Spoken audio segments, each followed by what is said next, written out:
पैसे देवाणघेवाण होते का बीएसपी मध्ये तिकीटसाठी? मी स्वतः उमरेड विधानसभेची जेव्हा उमेदवारी घेतली, मी स्वतः 7 लाख रुपये बहिणजीच्या सभे निमित्त मी देण्याचे कबूल केले होते। आणि जेव्हा लोकसभेची मी उमेदवारी मला मिळाली तेव्हा पण मी 5 लाख रुपये बहिणजीच्या सभेकरता देऊ केले होते। आणि उमेदवार दिल्याच्या नंतर प्रदेशची पूर्ण कार्यकारिणी फोन उचलत नाही, फोन स्विच ऑफ असतात, हे कधी कुठलीही सभा करत नाही। का बरं असं करतात? हे त्याचीच प्लॅनिंग असते की ही मनोवादी व्यवस्थेच्या षडयंत्राखाली, दबावाखाली कार्य करतात, हे याच्यातून। तर तुमचं नेमकं काय आरोप आहे की या पक्षांना फायदा करण्यासाठी बीएसपी काम करत आहे, असा आरोप आहे का आपला? वर्तमान परिस्थितीमध्ये तर तेच दिसत आहे। आज जे काही संघटनात्मक होत होतं त्याचा आम्ही 2 फेसबुक लाईव्हच्या माध्यमातून विरोध केला। तर जे महाराष्ट्र प्रदेशच्या कमिटीचे जे वर्तमान पदाधिकारी होते त्यांनी माझ्यावर खोटा आरोप केला। त्यांनी सांगितलं की हा संदीप मेश्राम जो आहे बहुजन भवनला 100 गुंडे घेऊन प्रदेश अध्यक्षांना मारण्याकरता आला होता, हा पक्षाची बदनाम करते, हा मनुवादी व्यवस्थेशी जोडलेला आहे। तर उमेदवारी कोण असली पाहिजे, विधानसभा असो की लोकसभा असो, याचे उमेदवार कोण असले पाहिजे हे भाजप ठरवते का? बीएसपी मध्ये बीएसपी सोडून एएसपी मध्ये का समाविष्ट झाले, का पद घेतलं, काय कारण आहे?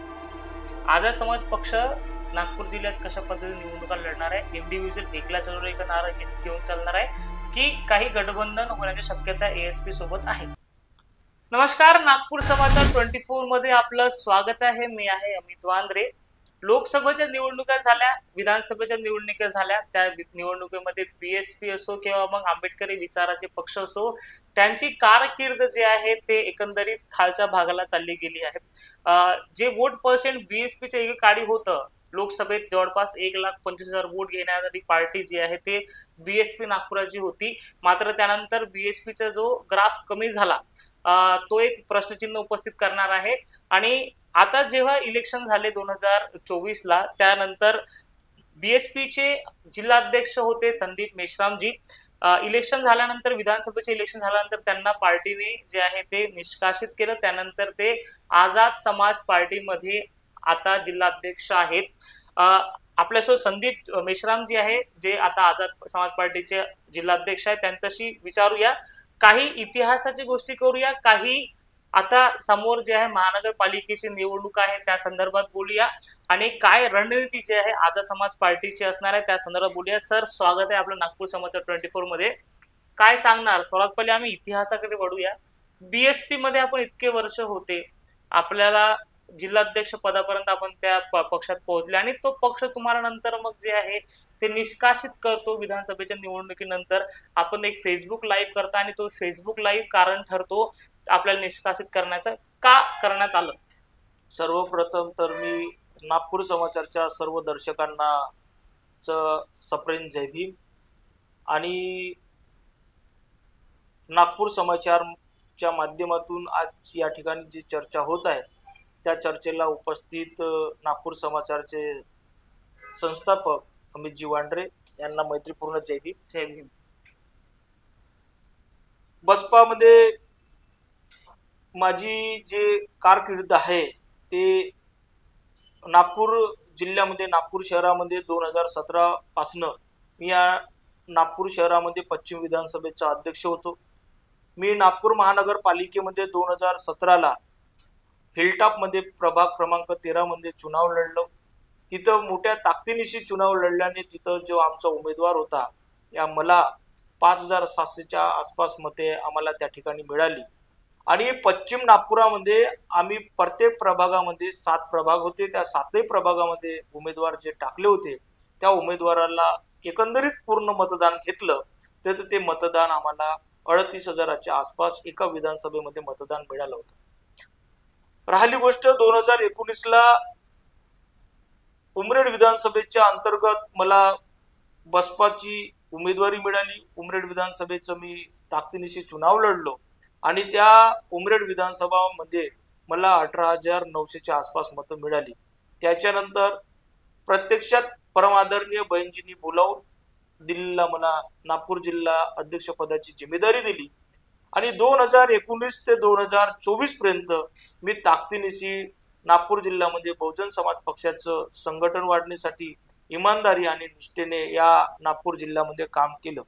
परंतु वर्तमान स्थितीमध्ये जे प्रदेशचे पदाधिकारी असतात, विदर्भाचे जे पदाधिकारी असतात, ते कुठं ना कुठं जो विधानसभेच्या जिल्ह्याचा जो पदाधिकारी आहे त्याचा विश्वासघात करण्याचं षडयंत्र बहुजन समाज पक्षामध्ये होत चाललेलं आहे. प्रदेशच्या पदाधिकाऱ्यांकडून जेव्हा कधी विधानसभेची जिल्ह्याची संघटन समीक्षा होत असते तेव्हा प्रदेशचे पदाधिकारी जे अध्यक्ष असो, प्रभारी असो या महासचिव असतात, ते सांगतात की नागपूर जिल्ह्यातील आणि विधानसभेतील पदाधिकाऱ्यांना एकंदरीत विश्वासात घेऊन आपण विधानसभेची उमेदवारी फायनल करू. या येणाऱ्या दिवसात आपण जिल्हा परिषद या महानगरपालिकाचे उमेदवार आपण सर्वांना विश्वासात घेऊन उमेदवारी क्लिअर करू. परंतु जो काही कालखंड 2017, 2019, 2024 मध्ये जे पाहण्यात आलं, हे पाहताना एकच लक्षात येते की वरिष्ठ जे पदाधिकारी आहेत, जिल्ह्याच्या पदाधिकाऱ्यांना, विधानसभेच्या पदाधिकाऱ्यांना विश्वासात न घेता एका बाहेरच्या कुठच्या जो 5 वर्ष पक्षासाठी काम करत नाही, वेळ देत नाही, अशाला कुणाला तरी एका मनुवादी व्यवस्थेच्या षडयंत्राखाली उमेदवारी देतात आणि पक्षाला विकण्याचं काम या महाराष्ट्रामध्ये होत आहे. आणि म्हणूनच मुद्दामान मान्य बहुजन नायक मान्यवर कांशीराम साहेबांनी जो पक्ष स्थापन केला महाराष्ट्रामध्ये आणि त्या महाराष्ट्रामध्ये आतापर्यंत रिझल्ट जे आले नाही त्याला कारणीभूत इथची जी प्रदेश कार्यकारिणी आहे ती कार्यकारिणी दोषी ठरते. कारण की ह्या दोषी कार्यकर्त्याची समीक्षा बहिणजींनी घेतली पाहिजे. दर महिन्याला बहिणजींनी या प्रदेशच्या कार्यकर्त्याची समीक्षा घेतली पाहिजे. प्रदेशच्या कार्यकर्त्याची समीक्षा जेव्हापर्यंत होत नाही, प्रदेशचे कार्यकर्ता जिल्ह्याची समीक्षा जेव्हापर्यंत होत नाही, तेव्हापर्यंत बाबासाहेब फुले विचारधारेचा आमदार या महाराष्ट्राच्या भूमीमध्ये निवडून येऊ शकत नाही. आपण जे एकंदरीत म्हटलं की विकण्याचं काम केलं आहे पक्षाला, आता तुम्ही त्या पक्षात नाही आहे, पण आता विषय आहे की तुम्ही ज्या पक्षात होते इतके वर्ष तुम्ही त्या पक्षात घालवले, त्या पक्षाला तुम्ही आता म्हणताय की विकण्याचं काम केलं आहे. आणि जो आरोप लोकसभेच्या निवडणुकीनंतर काही कार्यकर्त्यांनी लावला, त्याआधी काही प्रदेशाध्यक्षावर एक आरोप लागला होता तुमच्या की हे जे लोक आहेत ते पक्षाला विकण्याचं काम करतात आणि खास करून मनोवादी विचारधारा विकण्याचं काम करतात. ते आरोप योग्य आहे का? पैसे देवाणघेवाण होते का बीएसपी मध्ये तिकीटसाठी? तिकीटसाठी पैसे घेणं देणं हे चालतच असते. राजकीय संघटन म्हटलं आणि परम आदरणीय बहिणजीच्या सभा म्हटलं तर खर्च येतोच. उमेदवाराकडून पैशाची डिमांड असतेच. मी स्वतः उमरेड विधानसभेची जेव्हा उमेदवारी घेतली, मी स्वतः 7 लाख रुपये बहिणजीच्या सभे निमित्त मी देण्याचे कबूल केले होते. आणि जेव्हा लोकसभेची बी उमेदवारी मला मिळाली तेव्हा पण मी 5 लाख रुपये बहिणजीच्या सभेकरता देऊ केले होते. त्यातले त्यात मी बहिणजीच्या सभेकरता 3 लाख रुपये जमा केले. परंतु या बहुजन समाज पक्षामध्ये जे काही वरिष्ठाकडून जे कार्य होतात ते कार्य पक्षाला यशस्वीरित्या सामोर नेण्याकरता कार्य होत नाही. एखादा कोणताही राजकीय पक्ष म्हटलं तर त्या राजकीय पक्षाची एक भूमिका, स्ट्रॅटेजी, प्लॅनिंग जी असती ते प्लॅनिंग बहुजन समाज पक्षाकडे नाही. आज महाराष्ट्रामध्ये बहुजन समाज पक्ष आणि त्याचं संघटन पाहिलं तर आपल्या लक्षात येते की जेव्हा कधी हे उमेदवारी देतात आणि उमेदवार दिल्याच्या नंतर प्रदेशची पूर्ण कार्यकारिणी फोन उचलत नाही, फोन स्विच ऑफ असतात. हे कधी कुठलीही सभा करत नाही. का बरं असं करतात? हे त्याचीच प्लॅनिंग असते की ही मनोवादी व्यवस्थेच्या षडयंत्राखाली, दबावाखाली कार्य करतात, हे याच्यातून दिसून येते. तर उमेदवारी कोण असली पाहिजे, विधानसभा असो की लोकसभा असो, याचे उमेदवार कोण असले पाहिजे हे भाजप ठरवते का बीएसपी मध्ये? त्याच्यावरती मला बोलता येणार नाही. परंतु मला इतकं माहित आहे की जो कोणी उमेदवार पक्ष देतो आणि काही वेळा तर असं लक्षात आलं की आमचे जे वरिष्ठ पदाधिकारी असतात त्यांच्याच आतमधून बैठका होतात, त्यांना सांगितलं जाते की तू हे कर, तू ते कर, त्या पद्धतीने नियोजन होते आणि त्या नियोजनाच्या खाली हे सर्व काही होत असते असं माझ्या लक्षात आलं. तर तुमचं नेमकं काय आरोप आहे की या पक्षांना फायदा करण्यासाठी बीएसपी काम करत आहे, असा आरोप आहे का आपला? वर्तमान परिस्थितीमध्ये तर तेच दिसत आहे. आज जे दिसत आहे 2019 या 2024च्या चुनावामध्ये जे काही दिसत आहे वर्तमान परिस्थितीमध्ये, मला तर सोडा, मी तर एक सर्वसामान्य कार्यकर्ता आहे, पण ज्या समाजानं या पक्षाला एकेकाळी खांद्यावर उचलून धरलं त्या समाजानेच आज त्या समाजाला ते दिसलं, म्हणून त्यांनी समाजाचा विश्वास आता सध्याच्या परिस्थितीत त्यांनी डगमवला आहे. आणि तो विश्वास पुन्हा यांना कायम करायचा असेल तर स्वाभिमानी बनून काम करावं लागेल, तरच समाज डोक्यावर उचलेल आणि येणाऱ्या दिवसात चांगलं भवितव्य पक्षाचं राहू शकते. कदाचित पक्षाची दुर्गती झाल्याशिवाय, एवढी मोठी दुर्गती जी झाली याच्यापेक्षा दुर्गती अगर पाहायची असेल तर आपल्याला आता जे कधी निवडणुका होतील महानगरपालिका या जिल्हा परिषद याच्यात आपल्याला पाहायला मिळेल. बर, हा प्रश्न झाला तुमच्या इतिहासात त्या पक्षाचा. आता तुम्ही एएसपी म्हणजे आझाद समाज पार्टीचे जे जिल्हाध्यक्ष आहात, बीएसपी सोडून एएसपी मध्ये का समाविष्ट झाले, का पद घेतलं, काय कारण आहे? मी 2024 मध्ये मला जिल्हा अध्यक्ष बसपा मधून हकालपट्टी करण्यात आली, निष्कासित करण्याचं काम झालं. परंतु हे काम कसं झालं, का कारणाने झालं, हे पण मी तुम्हाला सांगण्याचा प्रयत्न करतो. मी विधानसभेचा माजी जिल्हा अध्यक्ष असताना मी फेसबुक लाईव्हच्या माध्यमातून जे काही संघटनात्मक होत होतं त्याचा मी 2 फेसबुक लाईव्हच्या माध्यमातून विरोध केला. तर जे महाराष्ट्र प्रदेशच्या कमिटीचे जे वर्तमान पदाधिकारी होते त्यांनी माझ्यावर खोटा आरोप केला. त्यांनी सांगितलं की हा संदीप मेश्राम जो आहे बहुजन भवनला 100 गुंडे घेऊन प्रदेश अध्यक्षांना मारण्याकरता आला होता, हा पक्षाची बदनाम करते, हा मनुवादी व्यवस्थेशी जोडलेला आहे, असे आरोप त्यांनी केले. आणि आरोप केल्याच्या नंतर त्यांनी माझी पक्षातून जेव्हा हकालपट्टी केली आणि हकालपट्टी केल्याच्या नंतर मी काही दिवस बसपाचा कार्यकर्ता म्हणून काम केलं. परंतु वेळोवेळी अपमान करून त्यांनी मी जेव्हा घरी बसलो, म्हणजे मी आपल्या व्यवसायात लक्ष दिलं, तेव्हा मला असं वाटलं की घरी बसून चालणार नाही. आझाद समाज पार्टी ही पण महापुरुषाची विचारधारा आहे, ज्या विचारधारेने इच्छा तळागाळातल्या माणसाला मान सन्मान शिक्षण आरक्षण स्वाभिमान दिला. आणि ऍडव्होकेट चंद्रशेखर आझाद भाई यांचा जो नेतृत्व आहे, त्यांचं जे काम आहे ते काम सोशल मीडियाच्या माध्यमातून रात्रदिवस समाजावर होणारे अन्याय अत्याचार असो, संसदेमध्ये असलेले मुद्दे असो, ते खंबीरपणे संसदेमध्ये उचलण्याचं काम करत होता. आणि बाबासाहेबांच्या नंतर मान्यवर कांशीराम साहेबांनी परिवर्तन केलं आणि मान्यवर कांशीराम साहेबांच्या नंतर खंबीर जे नेतृत्व या देशामध्ये ते दिसत होतं, जे सर्व समाजासाठी लढणारं जे नेतृत्व दिसत होतं ते ऍडव्होकेट चंद्रशेखर आझाद भाई दिसत होतं. त्यांच्या नेतृत्वावर विश्वास ठेवून मी आझाद समाज पार्टीमध्ये जाण्याचा निर्णय घेतला. कारण आझाद समाज पार्टीमध्ये जाण्याच्या अगोदर मी त्याची पार्श्वभूमी पाहिली.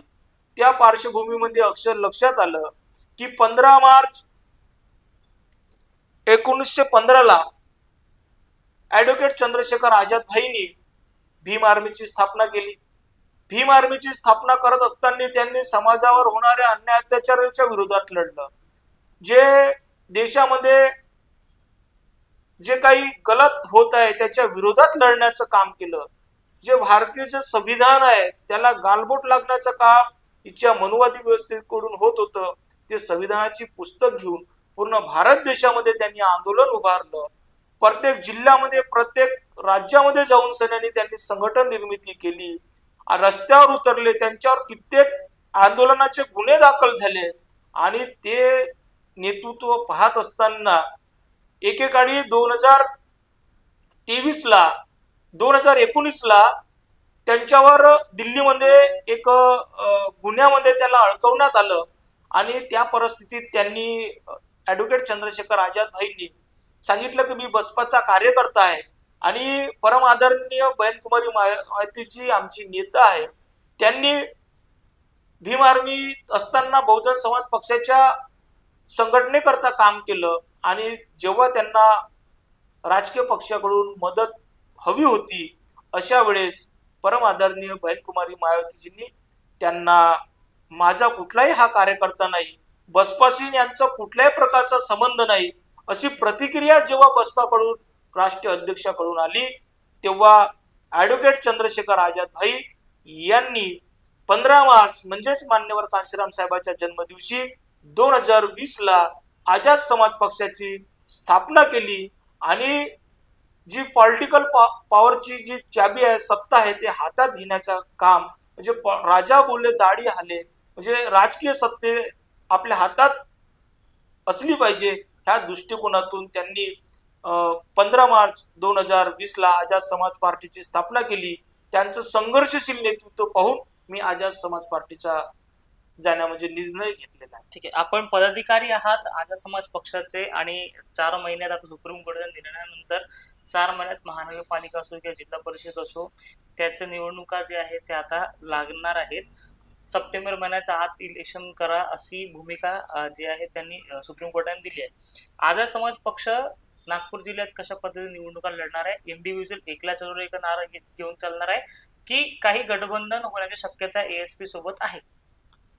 आज वर्तमान स्थिती पाहिली तर लक्षात येते की चंद्रशेखर आझाद भाईंनी जे उत्तर प्रदेशमध्ये जे 2 ठिकाणी त्यांनी उमेदवारी अर्ज लढवले या उमेदवार लढवले लोकसभेचे, त्यामध्ये चंद्रशेखर आझाद भाई हे काँग्रेस, समाजवादी पार्टी, आझाद समाज पार्टी अनेक संघटना मिळून त्यांनी त्या ठिकाणी एक गठबंधनमध्ये त्यांनी त्या ठिकाणी चुनाव लढवला आणि त्या नगीना लोक सीटमध्ये चंद्रशेखर आझाद भाई हे 1,56,000 मतांनी विजय प्राप्त झाले आणि जे दुसरी जे सीट होती ते जे सीट आहे ते 12 ते 13,000 मतांनी पडली. म्हणजे आपण त्या 88 ते 80 लोकसभेच्या राज्यामध्ये फक्त 2 लोकसभा चुनाव सीट लढवतो आणि त्याच्यातून 2ही आपण विजयच्या तयारीमध्ये होतो, परंतु एक हारली आणि एक जिंकली. तेव्हाच पार्श्वभूमी ठेवून या महाराष्ट्र राज्यातल्या नागपूर जिल्ह्यामध्ये या महाराष्ट्र राज्यातल्या जिल्ह्यामध्ये असेल पक्षाची तीच भूमिका राहील. समविचारी पक्षाबरोबर जे काही आंबेडकरवादी पक्ष आहेत, समविचारी पक्ष आहेत, या देशामध्ये बहुजनाची लढाई, सर्व समाजाची लढाई, दलित पीडित शोषित समाजाची लढाई, जो कोणी पक्ष लढवण्यास सामोर येतो त्या पक्षाशी गठबंधन करून महानगरपालिकेमध्ये जसं 158 उमेदवार आहेत, 158 नगरसेवक आहेत, तशीच गठबंधन या नागपूर महानगरपालिकेमध्ये या नागपूर जिल्हा पंचायत समितीमध्ये असेच गठबंधन करून सत्तेत कसं राहता येईल, सत्तेत कसं जाता येईल आणि जनमानसाच्या समस्याचं निराकरण करून आझाद समाज पक्षाला जो चंद्रशेखर आझाद भाई यांचे हात कसे मजबूत करता येईल आणि जी पॉलिटिकल पॉवर इज मास्टर की बाबासाहेबांनी सांगितलं की राजकीय सत्ता तुम्ही आपल्या हातात घ्या, की राजकीय सत्ता हातात घेण्याचं जे उद्देश राहील आझाद समाज पक्षाचं राहील. बरं, तर एकंदरीत आता हा प्रश्न कदाचित खूप लवकर होऊ शकते, पण 158 सीट तुम्ही लढणार आहात का की काही सिच्युएशनच्या हिशोबाने करणार जिथे लोकसंख्या आंबेडकरी विचारधारेची आहे तिथे लढणार आहात की अख्ख्या नागपुरात आणि जिल्हा परिषद मध्ये पूर्ण जरी लढणार आहात? आज नागपूरची वास्तुस्थिती पाहिली तर जे राजकीय पक्ष असतात 1, 2, 3 नंबरवरती आणि तिसरा जो पक्ष असतो, तिसरं जे थर्ड ऑप्शन असते, काही अपक्ष उमेदवार असतात. अपक्ष उमेदवारामध्ये ते 3rd नंबरचे मतदान घेतात. अशा उमेदवारांना आझाद समाज पक्षाच्या माध्यमातून संघटनच्या माध्यमातून भेटण्याचं काम चालू आहे आणि 3rd नंबरवर जे अपक्ष उमेदवार राहिलेले आहेत त्याला आझाद समाज पार्टीची उमेदवारी देऊन त्यांना महानगरपालिकेमध्ये निवडून आणण्यास आझाद समाज पार्टीचं ध्येय धोरण राहीलच, परंतु जे काही 2024 झाल्याच्या नंतर आणि नुकताच 2 महिन्याच्या अगोदर नागपूर जिल्हा आझाद समाज पार्टीची जिम्मेदारी मला मिळाली. तत्पूर्वी मी नागपूर जिल्ह्यातले जितके काही नागपूर जिल्ह्यातले जे संघटन आहे, नागपूर जिल्ह्यामध्ये 12 विधानसभा येतात. 12 विधानसभाचे 12 महासचिव म्हणून झोन इन्चार्जची आपण नियुक्ती केलेली आहे. काही ठिकाणी 12 विधानसभेमध्ये 2-2, 3-3 विधानसभेचे पदाधिकारी बनवल्या गेलेले आहेत. पुन्हा जोमाने या 2 महिन्यामध्ये आझाद समाज पार्टीचं संघटन, विधानसभा संघटन, सेक्टर संघटन, बूथ संघटन बनवून ताकदीनिशी आझाद समाज पार्टीचे जास्तीत जास्त नगरसेवक या महानगरपालिकेमध्ये या होणाऱ्या जिल्हा परिषद या पंचायत समितीमध्ये जास्तीत जास्त समाजाचा विश्वास निर्माण करून, जास्तीत जास्त स्वाभिमानी कार्यकर्ता निर्माण करून आझाद समाज पार्टीचे सत्ता बनाव अभियान आम्ही राबवणार आहोत. खूप खूप धन्यवाद भाऊ, आपण आपला वेळ दिला आणि आपल्या बीएसपीचा जो आपला अनुभव आहे तो सांगितला आणि आपला पक्ष जो आहे जो काय करणार आहे त्याबद्दल आपण आपली माहिती दिली, त्याबद्दल खूप खूप धन्यवाद. आपण पाहतो नागपूर समाचार 24. नमस्कार.